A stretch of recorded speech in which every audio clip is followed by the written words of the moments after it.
देखिए 24 तारीख के दिन सुबह 11 बजे भड़कल गेट पे डॉक्टर बाबा साहब अम्बेडकर जी के स्टैचू के पास से हम अपना फॉर्म भरने के लिए जाएंगे। जूना बाज़ार बुधवार आ रहा है, वेडनेसडे 24 तारीख के दिन, और जूना बाज़ार सिटी चौक गांधी पुतला होते हुए हम कलेक्टर ऑफिस आएंगे अपना फॉर्म भरने के लिए। मैं तमाम लोगों से अनुरोध करता हूं कि वो सुबह 11 बजे भड़कल गेट के ऊपर आए और हरसूल रोड के ऊपर ताज होटल के बाजू एक बड़े मैदान के ऊपर हमारा केंद्रीय कार्यालय की शुरुआत वहाँ पर होने जा रही है। हमारा सेंट्रल ऑफिस रहेगा। उससे पहले 23 तारीख के दिन एमआईएम पार्टी के पूरे पदाधिकारी कार्यकर्ता हम लोग यहाँ से गाड़ियों से अमरावती जाएंगे। डॉक्टर बाबा साहब अम्बेडकर के नातू आनंदराज अम्बेडकर साहब जिन्होंने ये विनती की थी कि हमने उनका समर्थन करना चाहिए, तो हम उनके प्रचार के लिए वहाँ पर जाएंगे। उम्मीद करते हैं कि आने वाले वक्त के अंदर अब सभी कैंडिडेट्स तकरीबन डिक्लेयर हो चुके हैं, तो एक अच्छा इलेक्शन देखने को मिलेगा, अच्छे मुद्दों के ऊपर देखने को मिलेगा, विकास के मुद्दे के ऊपर बात होगी, ना कि ऐसे बेफजूल मुद्दे जिनको लेकर है तो हमारी राजनीति चलती आई है इतने सालों से। तो ये मुद्दों को छोड़कर हम लोगों ने एक अच्छा इलेक्शन देखेंगे करके यही उम्मीद है।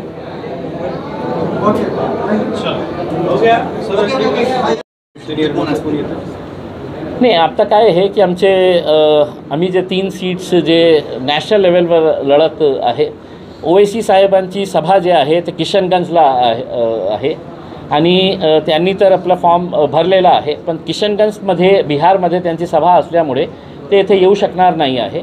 पण नक्की ते मेच्या पहिल्या आठवड्यामध्ये ते इथे येणार आहे आणि त्यांची ही सभा एक होणार आहे।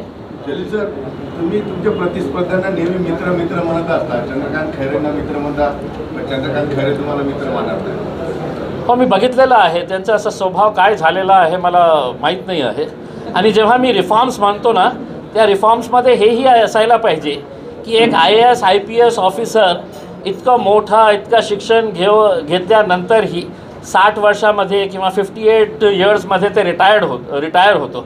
राजनीतीमध्येही काही रिटायरमेंटची एज येण्याची आवश्यकता आहे मला असं वाटतं। नाहीतर काय आहे, 70 वर्ष 75 वर्ष 80 वर्षाचे लोक तिथे फक्त एक पद पाहिजे म्हणून आपण तुम्ही बाहेर गेलं नाही, तुम्ही रस्त्या दुसऱ्यांना दिलं नाही, तर कसा युवा पिढी जी आहे आपल्या देशामध्ये किती युवा पिढी आहे त्यांना संधी द्यायला पाहिजे ना।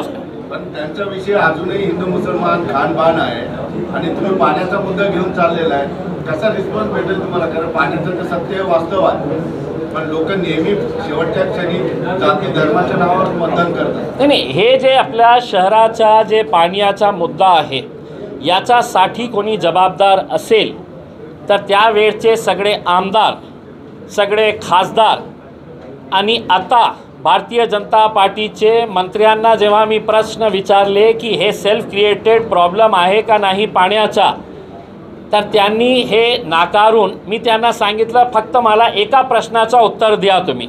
आणि माझा प्रश्न हे होता की हे समांतर नावाची कंपनी कुणाची होती, तर अतुल सावे साहेबांनी सांगितलं की मला माहीत नाही कोणाची होती। कराड साहेबांनी सांगितलं मेरे को क्या मालूम है किसकी कंपनी थी करके। याचा अर्थ हे आहे की हे लोकांना अंतरिक्षमध्ये काय चाललेलं आहे हे माहीत असतं आणि 1600 कोटी रुपयेची कंपनी पाण्याची आपल्या शहरामध्ये कोणी आणलं होतं हे याच्या बाबतीत त्यांना माहीत नाही, मुझे मालूम नहीं। तर हे लोकांना मी सांगतो की हे कंपनी होती भारतीय जनता पार्टीचे राज्यसभाचे मेंबर ऑफ पार्लमेंट सुभाष चंद्रची कंपनी होती आणि हे सगळे नेते मंडळी त्याच्यामध्ये पार्टनर झाले होते। महानगरपालिकाचे त्यावेळचे काही अधिकारी त्याच्यामध्ये पार्टनर झाले होते। म्हणून आज या शहराला पाण्याचा जे ताण सहन करावा लागत आहे फक्त हे चंडाल चौकडी जे आहे त्यांच्यामुळे आहे। संदीपन भुमरेंना उमेदवारी दिली आहे, कोणीतरी येणार ना समोर आणि कोणतीही निवडणूक सोपी नसते। तुम्हाला लोकांपर्यंत जायचं असतं, लोकांना भेटायचं असतं, दाखवायचं असतं की मी हे काम केलेलं आहे. कोणी ॲक्सेप्ट करतं, कोणी नाही करतं. तर आता आलेले आहे संदीपान भुमरे साहेब पण आलेले आहे, चांगली गोष्ट. अशिक्षित उमेदवार वाटतात. नहीं, मैं किसी का नाम नहीं लिया है. मैं ये देश के लिए बोल रहा हूँ और मैं देश के लिए ये कह रहा हूँ कि इस देश के अंदर सबसे ज़्यादा इलेक्टोरल रिफॉर्म्स को लाने की ज़रूरत है. नया जब पार्लियामेंट बनेगा, मुख्यमंत्री प्रधानमंत्री जो भी बनेंगे उनसे मैं अनुरोध करना चाहूँगा कि इस देश के अंदर सबसे बड़ी प्राथमिकता जो है वो इलेक्टोरल रिफॉर्म्स लाने की. वरना आज किसी ऑफिस के अंदर चपरासी की नौकरी अगर किसी को चाहिए तो उसको भी 8वीं और 10वीं या 11वीं पास होना लिखा जाता है उसके अंदर की मिनिमम क्वालिफिकेशन. फक्त देशामध्ये हे फील्ड आहे आमची फील्ड की ज्याच्यामध्ये अंगूठा छाप ही असेल तर तो लोकसभामध्ये जाऊन बसू शकतं. तर ते चेंज होण्याची आवश्यकता आहे. कुठेतरी एक मिनिमम क्वालिफिकेशन असायला पाहिजे राजनीतीमध्येही येण्यासाठी, मला हे वाटतं. तुम्ही जेव्हा अर्ज दाखल दाखल करताय आणि कोण येणार आहे? बुधवार 24 एप्रिलला भडकल गेट डॉक्टर बाबासाहेब आंबेडकरांच्या पुतळ्यापासून आम्ही आमची मिरवणूक काढणार हे फॉर्म भरण्यासाठी. तर भडकल गेट, जुना बाजार, सिटी चौक, गांधी पुतळा होऊन आम्ही कलेक्टर ऑफिसला जाणार आहे. तर सर्व लोकांना विनंती करण्यात येतं की 11 वाजता भडकल गेटवर यावे आणि आम्ही ते फॉर्म भरणार आहे. अनेक दिवसापासून हे आम्ही वाट बघत होतो की आमच्या विरोधात कोण येणार आहे.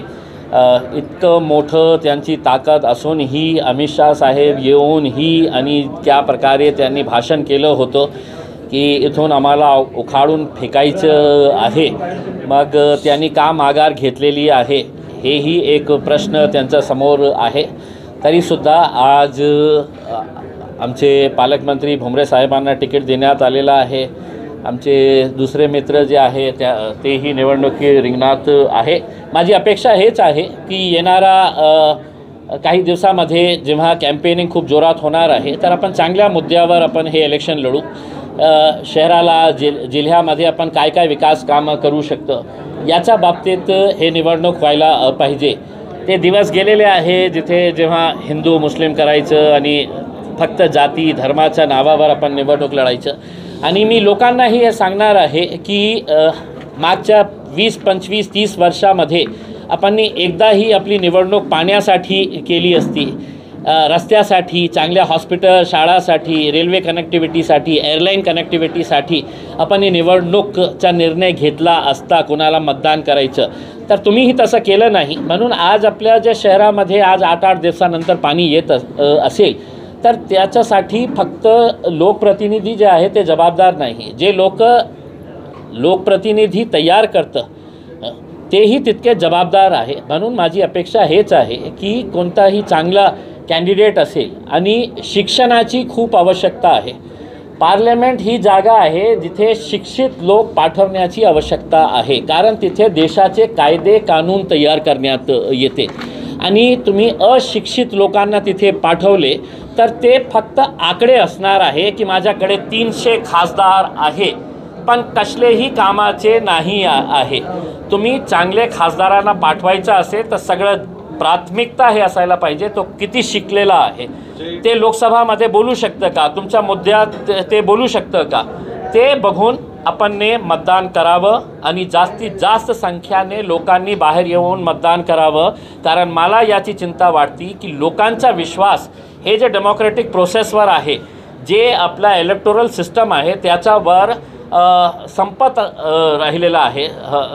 कारण लोकांचा विश्वास लोकप्रतिनिधीवर आता आपल्याला बघायला मिळत आहे कि हर दिन कम होता जा रहा है कि मैंने मेरे विश्वास के साथ इसको मत दिया था, ये एक पैसा लेकर है तो उधर भाग जा रहा है, फिर दूसरे दिन है तो पैसा लेकर या पद लेकर है तो तीसरी पार्टी में चले जा रहा है. तो ये बहुत ही ख़तरनाक मैं समझता हूँ देश के लिए है.